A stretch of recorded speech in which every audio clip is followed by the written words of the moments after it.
I'm somewhat startled and is soon after rudely awakened by another unnerving episode of air turbulence as our transatlantic air carrier scurries and skirts through benighted skies bejeweled by adamantine stars somewhere over deep seas. Prying open my opaline eyes, and I behold again and again in this, the final dispensation of the fullness of timelessness, the most beautiful figure drawing of a living being to ever impearl and empower a loving scene, the elusive one and eminence Greece to her herself. My beloved keepsake and bridal one cozily lays loosely dreaming a sweet death in the arch arms of deep space astronautical sleep, counting floating sheep in her window seat, her seatbelt fastened for her own safe keep as we remotely view our roadmap to inner peace, yes, destination heaven. Intimately entranced by the imperial ambience in a dimly lit and definitely silent aeronautical aircraft cabin, jamboree jollities. As in living grace at a loving pace, with cupped hands and an attitude of gratitude, I lean over her burnished body like the Tower of Pisa, softly sowing a fertile kiss on her kindred forehead, invoking ancient spirits with our pagan poetry. Beautifully breamed like a multi-billionaire super yacht and brightly lit like a magic lantern in a hollowed-out Halloween pumpkin, she righteously radiates in a spirited aura and a spiritual aurora, that affinity with the infinity, like unto the mystifying and mystic alpenglow on a mysterious mountain's peak in some forgotten country on an undiscovered continent. My feeling fingers sentimentally stroke her cultured cheeks, which in slowing motion bespeaks of an upside-down frown, like an unmanned military drone alerting and alarming her waking self to the transcendental trickery of this courting and courteous Cupid and his sudden and surprising puckish sneak. High-rising like charmed snakes, our cruciform arm spans intricately intertwine and interweave like creepers onto trellises in a board meeting of enlightening minds with opening arms as we deeply press our love-lorn lips like platinum recordings, 3/4 tying our triumphant transpersonal true lovers knot.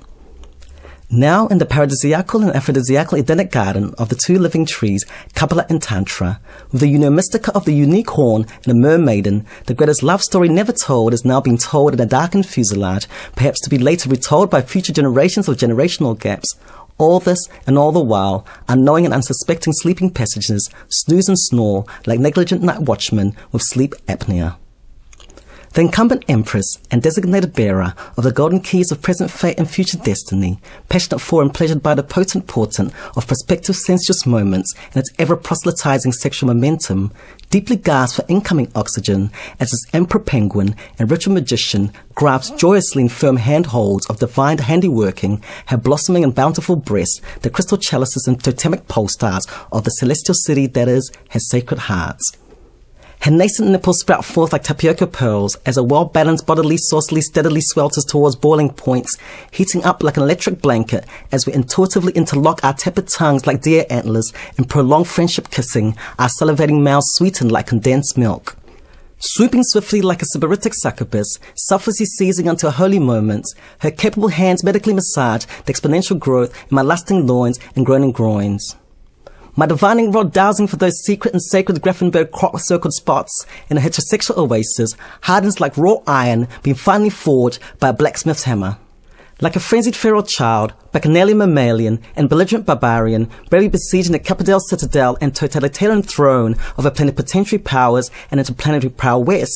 my multidextrous and manly digits conveniently and quite easily surpass her heavily moistened and sweetly scented knickers, slowly spreading her reddened labial curtains as this grandmaster of shamanic ceremonies and ritualistic rites of portal passage reverently rubs her soaring clitoris, her royal coat of arms.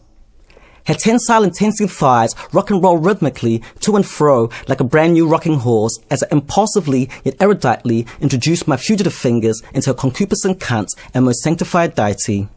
Delicately inserting them deeper and deeper into a pretty slit of a pokey slot, her breezy breathing, heavy laden like onto an asthma attack. Kindly receptive and givingly reciprocating in a synergistic syzygy, the elect lady zealously unzips my tailor-made trousers and synchronously strokes my talking stick in its verbose verbiage, tugging and pulling in a tenacious tug of warring wants my enlarging lingam towards her earthen mound, pleading and purring for this extraterrestrial act of ultra-terrestrial lovemaking. Hastily unfastening her domestically abusive seatbelt, she lifts up out of sordid sight and thus out of meddling mind the protruding seat arms, then tentatively tucks up her short skirt as a ceremony remove her wet undergarments, carelessly flinging them onto the carpeted floor, only then revealing her burning bush bubbling like a spa bath, mushy mellow marshmallow foaming forming forth from her frothing mouth.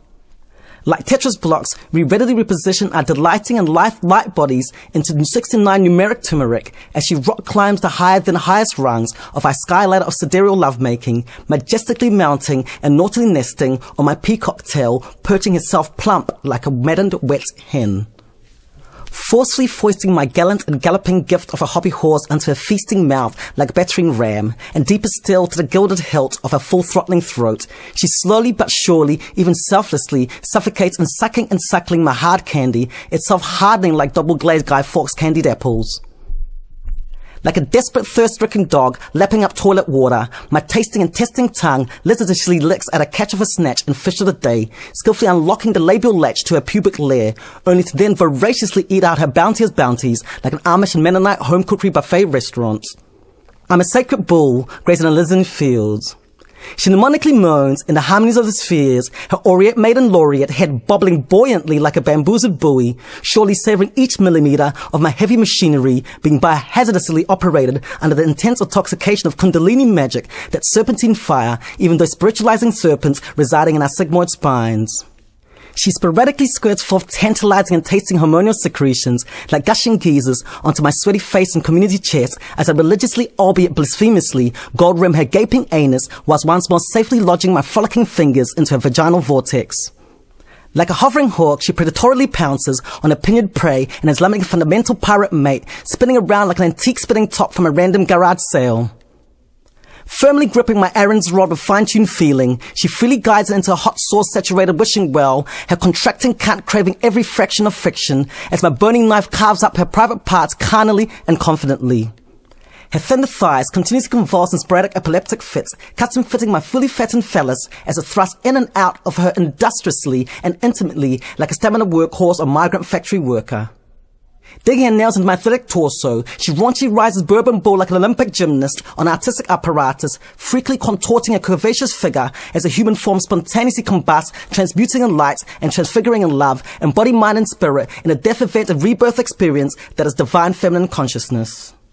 With a thunderous roar and eschatological trumpet, my rocket vehicle vertically launches into an umbilical tower, the star history of the many-mansioned worlds and multiversal and multi-universal meta-creation, eternal and endless realities, triumphing temporal and transit actualities, as my fountainhead sprays piping hot seminal fluid like festive fireworks into a holy of holies, sanctum sanctorum, and Gaba Griha.